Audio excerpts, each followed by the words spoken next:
Hello and welcome back to Scholastically Natalie, where we are continuing on with Inktober prompts.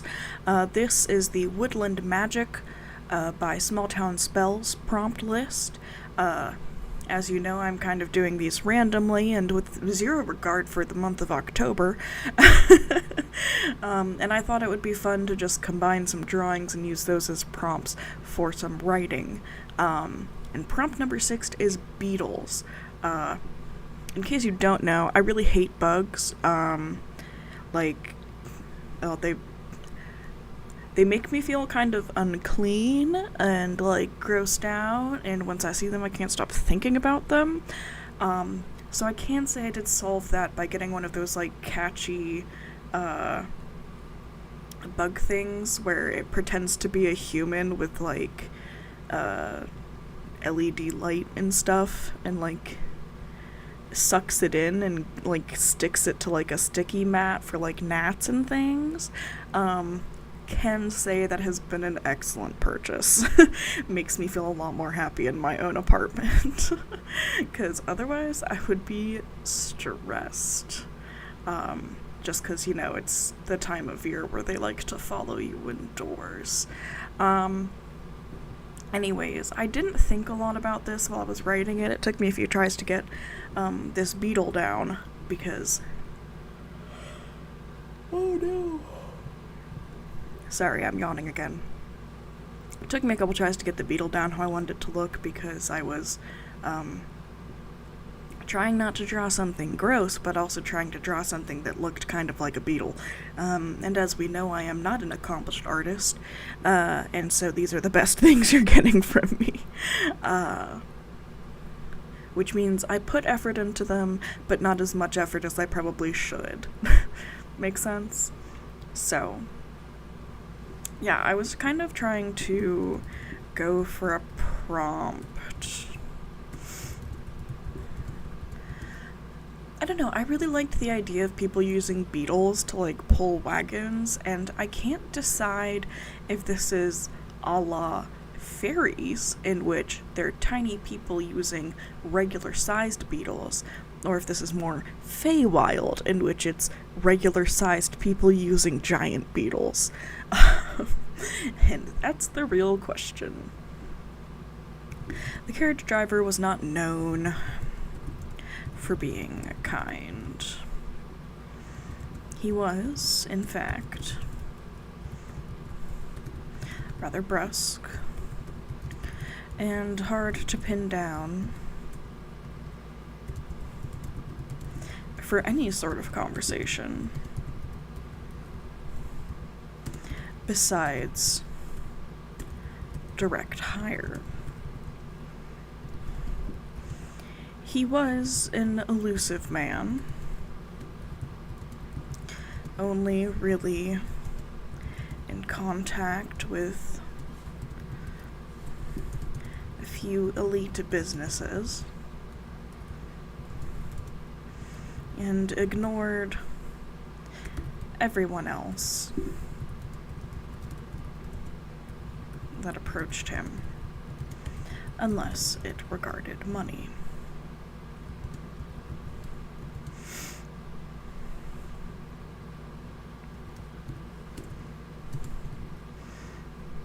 His shipping methods were the most efficient, not effective, were the most efficient in the kingdom. His training and taming of the wild beetles that often bothered their settlements had transformed the aggressive breed into even-tempered, fast-flying coaches for hire.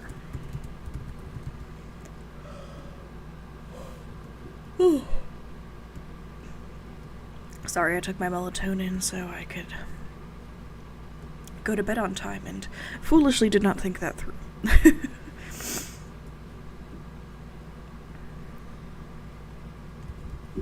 Most weren't keen to go near the creatures, finding their bright, poisonous blues and greens off-putting, their hard carapaces. I don't actually know if that's how you say that. Carapaces, maybe?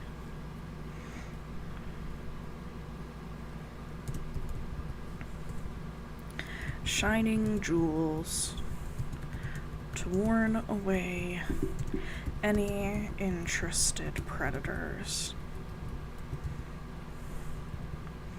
Nobody was bold enough to ask the carriage driver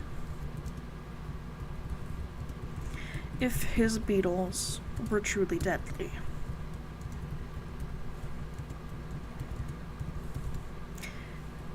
He had to be restrained and subsequently arrested the last time someone even hinted at learning the weaknesses of his stock.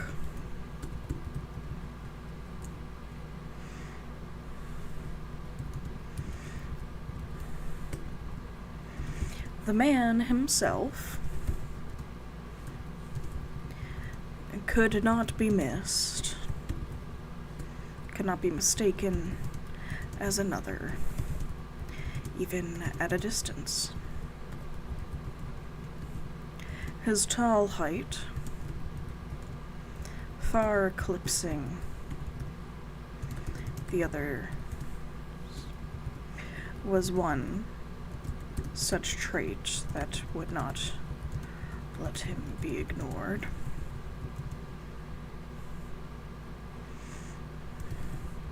However, far more noticeable than being at least a head above everyone else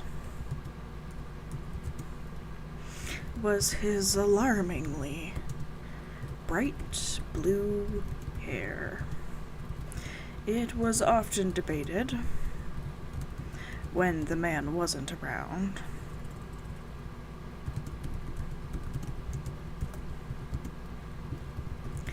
whether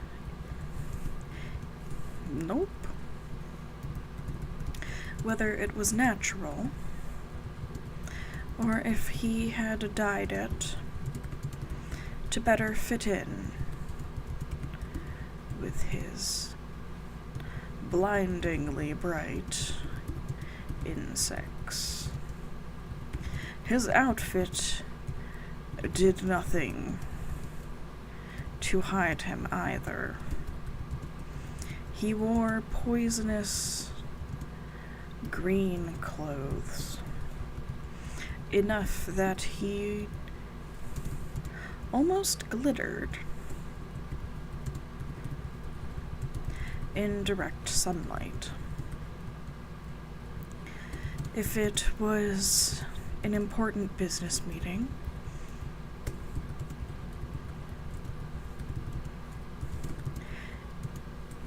it was a three-piece suit. A day at the market called for a tunic and slim-cut trousers. Driving his carriage, the man donned hard, reflective armor in the same color that many assumed was made from his beetles. He was a hard man to miss, though many tried their hardest to avoid him.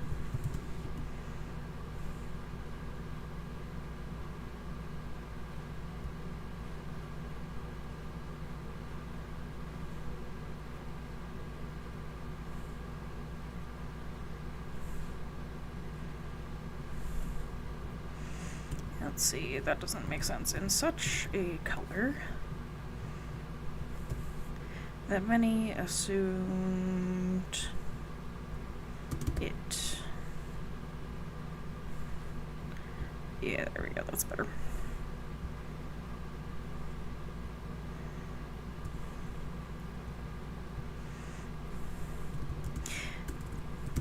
He was happy that way. He didn't need the almost indistinct murmur and clamor of those only concerned with themselves. No. The carriage driver was not interested in the daily dealings or worries of those that were not his precious beetles. What few saw on long drives, oh my goodness, on long trips, the man rode in the front carriage with a long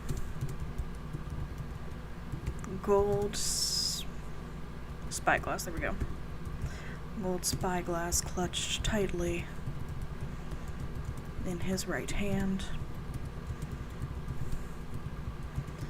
while his left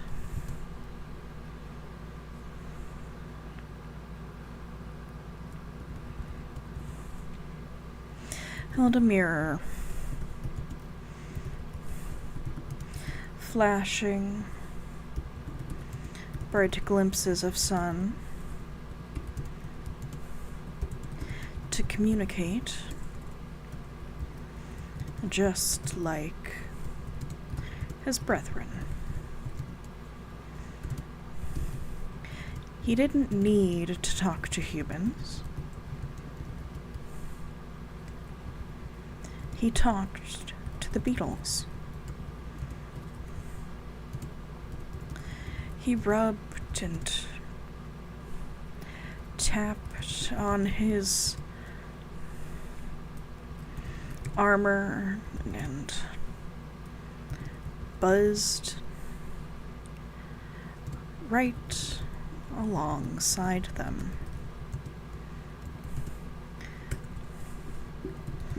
The sound of hundreds of wings humming was more comforting than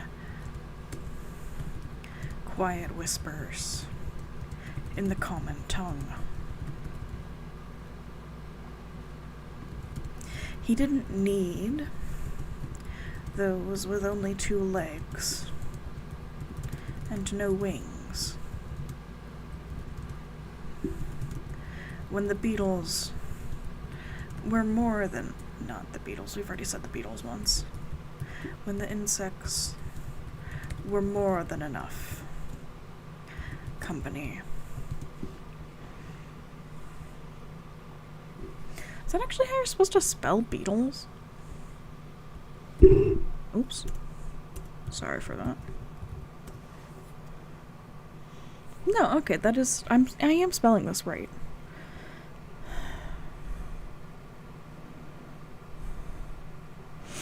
Okay, I think that is kind of where I'm going. I want to imply that the carriage driver is actually a beetle pretending to be a person, but I don't want to outwardly state that. So I think I will leave that at this kind of happy ending with this perfectly content man. Beetle.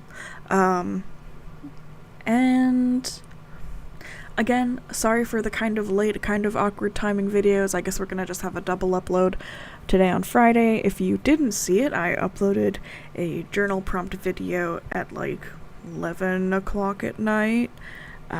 So I guess it was technically Thursday. And then today's will be released on time, as it should be. Again, I really don't know where my time of day has just gotten to.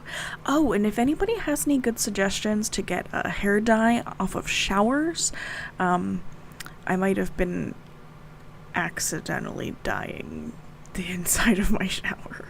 I've definitely lessened it a bit, but I'm wondering if there's any less extreme measures that I can go to that will be more effective. So, if you would like to draw or otherwise respond to this prompt, writing forms can be done in the comments or posted on Twitter, or drawing forms can be posted on Twitter, of course. I would love to be tagged in it and see what it looks like. I found this prompt off of Tumblr. I haven't been able to... I tried to find SmallTownSpells on Twitter, but maybe they go by a different name, maybe they don't have a Twitter. So if you want to show your appreciation to them, make sure to show it to them on Tumblr, because I don't know where else to find them.